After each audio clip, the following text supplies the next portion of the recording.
folks. Welcome to Vitruvian Book Review. I think we're on number 30.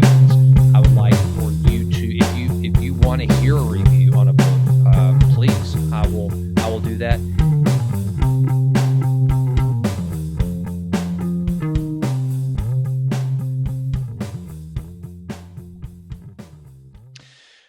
Well, it's that time again for another Vitruvian Book Review. This is number 31 for 2021, and it is a phenomenal one. Now, I got to tell you something.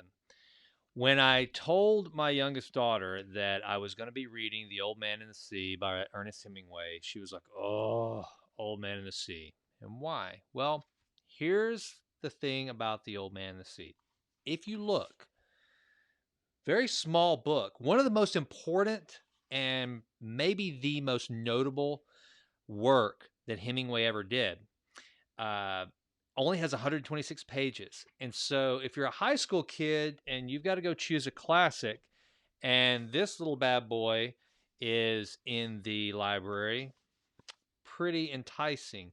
But what Abby said was it got kids every time. They would end up reading it and like hate The Old Man and the Sea.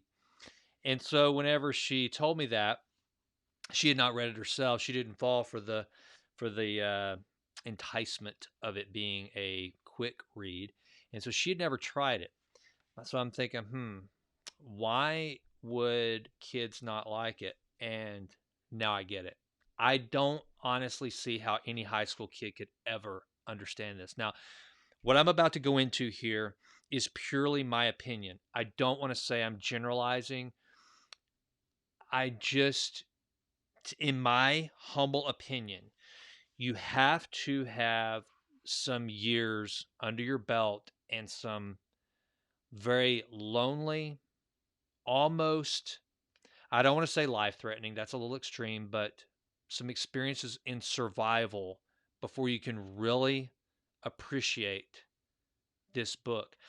I can't recall the guy's name, but the mountain climber that had to cut his own arm off and survive to tell about it. I think that he would read this book and enjoy it. I think possibly the story of the Chilean soccer team that crashed, that was the inspiration for the movie Alive. I think they would appreciate this book. So if you are young and you've had that sort of an experience for some reason, you've been lost, alone, and your life kind of not flashing, but playing before your eyes, where you've questioned your own sanity, where you've questioned all of your judgment for the reason you're in the situation you are in, and thought, why did I do this? Why am I here? Unless you've experienced that, I don't know that you would really enjoy The Old Man and the Sea. I could relate really, really, really well to this. So let me tell you about the old man's story first.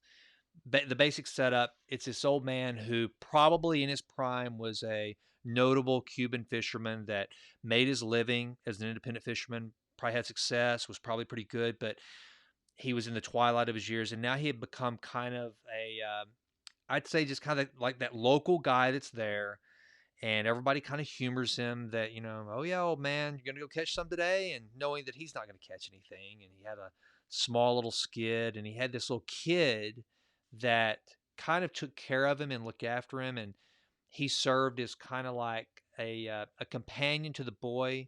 And the boy, it's interesting because you really can't tell who is benefiting from the relationship the most, the boy or the old man. I think it's pretty equal, that both of them truly love each other, even though this book is short.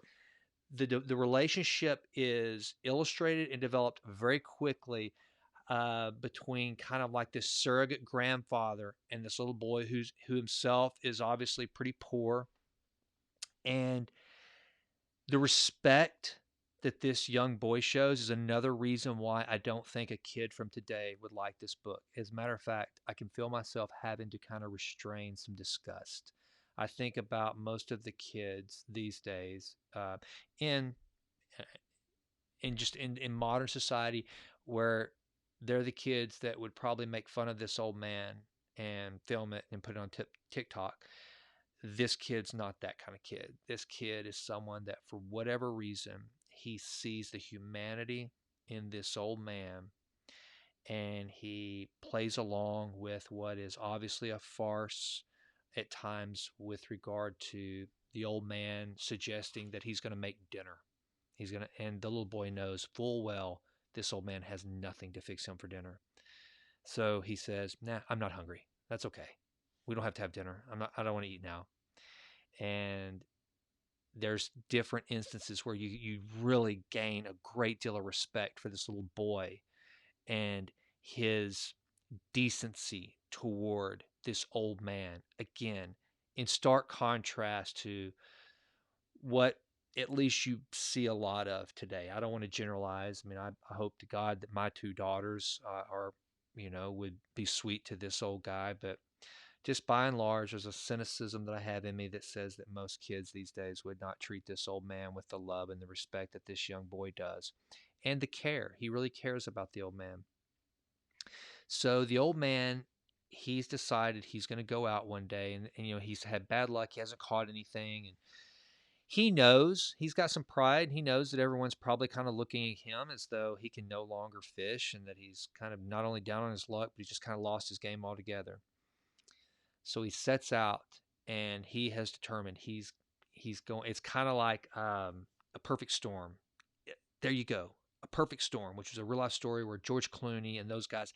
George Clooney is kind of at his wits' end. He wants to prove himself as a fishing boat captain that he is going to put them on fish, and he makes some what turns out to be some reckless decisions in order to show he still got it to go catch the fish.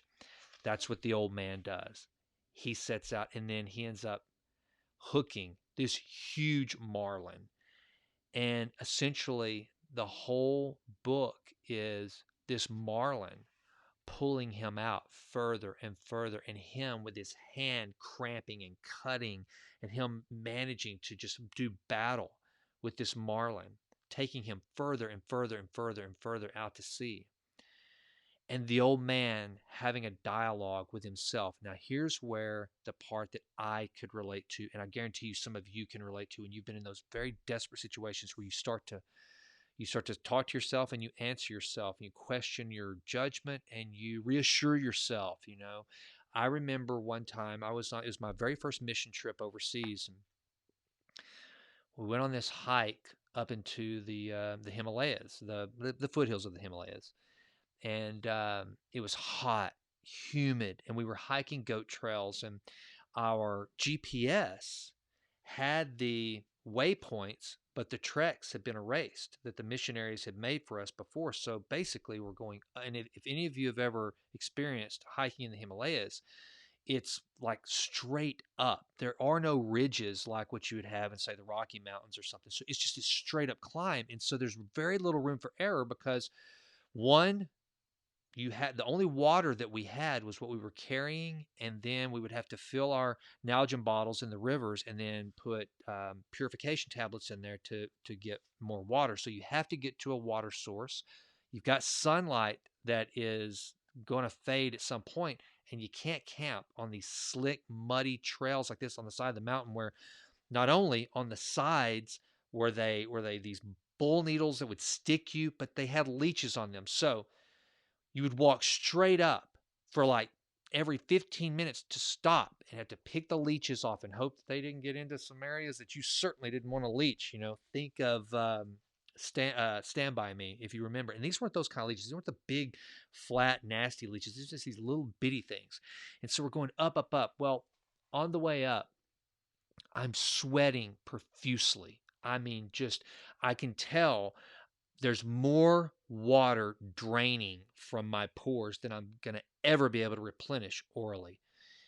And it gets scary because there's no turning back. And then, when you're out in these remote regions, like this guy was out on the ocean, there's no one to come get you. There's no one to save you. So you're just out there.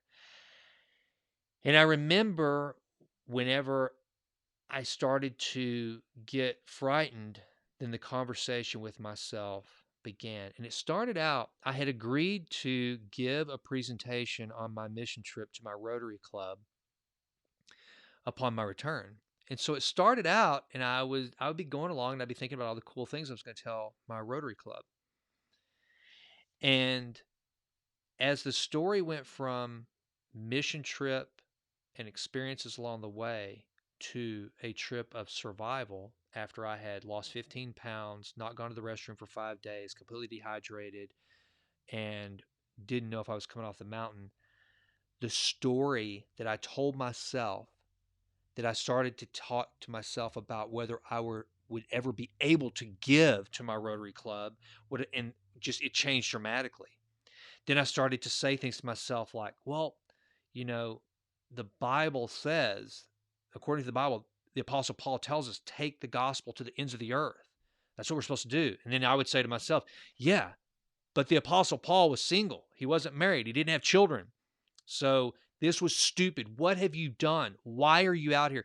So it's just all this internal dialogue. Well, what Hemingway does and having been there and been in that situation, I think that's one of the reasons why I had such a love for this book is that I'm like, oh my gosh, the conversation is different, but the similarities of feeling and emotions and arguing with yourself and then giving yourself hope and saying, no, you're not. You can still, all you have to do is take a few more steps.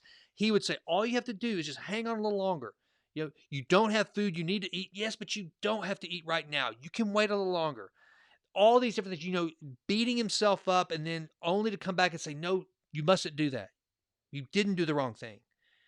And then up until the last minute, whenever doubt is just really kind of consuming you, then if you haven't read this, I don't want to tell you how it ends because I don't want you to know whether he actually makes it back ashore or not, because I think that's a really important part of the story. But for those two main reasons, the little boy and his reaction, I don't know that a lot of kids today could relate to that little boy. Maybe some kid that was really poor, raised right by his parents that taught him how to love and look at his fellow man with respect and dignity, no matter who they are. Um, Maybe could. And three, someone that has never been at their wits' end, someone who's never truly been all alone. And I don't think it has to be. I think this could be an analogy or a metaphor. The old man the sea could be a metaphor for anyone who's kind of gotten themselves into a situation um, due to pride, due to just desperation, due to proving something to yourself, for all sorts of, let's face it, we all get into crappy situations for a host of different reasons, and then try to encourage yourself through it and hanging on to hope. I think that's one of the things that this book does a really fantastic job of doing is it shows the power of hope and not giving up and having a belief and recalling those things that you're capable of, things from your past that you've exhibited that if you can apply them right now, you'll be okay. And to not let your mind just take you into a panic mode and a sense of desperation, but just to kind of contain your thoughts, contain the moment, and respect what you're doing, respect everything around you. This old man, he respects the fish. It's like he respects his trade. He loves the boy, and he thinks about getting back to him. And there's a sweet conversation that he has about Joe DiMaggio, who's his favorite American baseball player, and he calls him the Great DiMaggio. And he asks himself, he wonders how the Great DiMaggio would handle this situation, and how he would take on the fish, and different things like that that are just I don't know. It just takes you in. It takes you on a ride. It is just a very good, sweet story, and then by the end of it, you want to just go take a nap. You just want to go rest because it's pretty intense. I mean, and it's very kind of similar to. I think I've heard it compared to Castaway with Tom Hanks. I mean, there's good reason for that. There's definitely some similarities and the some themes that are drawn upon. So if you've seen Castaway and you liked that, Um, I think you'll enjoy this, but I recommend it if you want to go for a classic, if you want to go kind of just go into the recesses of your mind and use this as a metaphor for probably something maybe you're going through or that you've been through, or just to see the illustration of hope and trying to fight to overcome all odds, and then just some sweetness, some tenderness, and just and if you haven't felt any just sympathy for someone who's down on their luck, then the old man will draw that out of you. You can't help but, I don't want to say pity him. That's he the Hemingway did a really good job of writing him in such a way that you don't have pity for him, because you can tell that he's a strong dude. He's got a great mind about him, and he understands what he's doing. He is a talented fisherman, and he's never down and out, and he's not weak. So you feel sorry for the circumstance he's in, and you pull for him, but you don't pity him. And anyway, this I'm so glad I decided to throw this in to the Vitruvian reading list, and I highly recommend it to you. And, I think it would be good to expose children to this today. It'd be a good book, I think, for to read a child, but kind of explain why the little boy's behavior and attitude towards this old man, why it's important. I just think that would be a good lesson for someone. And then talk about the old man and why it's important that his attitude, how he talks to himself, and what he's endeavoring to do, and how he talks himself through it, why that's important. Just some really good messages come through in The Old Man and the Sea. And, it's Hemingway at his finest. It really is. So I know that's like two Hemingway books in the last 2 or 3 weeks. So anyway, maybe For Whom the Bell Tolls, maybe that'll be the next one. I started reading that once upon a time and didn't finish it, but now that I'm understanding Hemingway a little bit better and I know more about him, and I understand the simplicity of his writing, maybe I'll appreciate it a little more. So maybe I'll throw that one up here, and so we'll just have a whole Hemingway catalog of Vitruvian reading list reads. So with that, hey, do me a favor. I need you to do me a big, big favor. Listen to the Jason Wright Show. That's my podcast. Please, if you do, go out and give it a 5-star rating on iTunes. I would really appreciate it. And then hit subscribe and a thumbs up on this. That would mean a lot to me. Um, this is how I'm trying to practice my motto of improving always and always. I want to be a more voracious reader. I want to learn more. I want to feed my brain. And by coming on here and telling you all about the things that I have read, that helps me not only retain the story and recount it better, but it just holds me accountable, because now I've got to come back here next week and talk to you. It looks like it's going to be One Blade of Grass, which is a book about Zen and mindfulness. So that ought to be a dandy. Hope you will tune in. And with that, one last ask before I let you go. Please consider going to jasonwrightnow.com, my name.now.com, and subscribing to the Vitruvian Letter, my personal newsletter, where I just it's a repository for all of the things that I'm working on. It's not, I say all the things, it's a pretty short little bite-sized bit of the things I'm working on to improve always and always. It might have to do with nutrition. It might be some scientific research. Right now, I'm real into looking about rapamycin. Did you know that rapamycin might be one of the uh, key, I guess, medications? I think it's an actual medication. It's not considered a supplement. Rapamycin might be one of the things that we can actually add to help reverse the aging process. I'm really into figuring out longevity. Metformin has been kind of the one that's got all the focus, but now rapamycin is something that a lot of research is finally being done. And then this whole idea of treating aging as a disease versus just a general consequence of life, and only treating the diseases that come as a result of aging. That's a whole new concept that I'm really diving into. So it's things like that that I will flush out. If I learn something really cool, I'll share it in the Vitruvian Letter. And that's it. So thanks for joining me. I really appreciate it. I appreciate any comments that you have, as long as they're good ones, or if they're bad. I have had some constructive criticism on here, and I have tried my best to apply correction where offered anytime. I'm grateful. So good feedback, bad feedback. I just want to make this channel informative and better. So please help me with that. With that, go crush your day. Thanks for tuning in.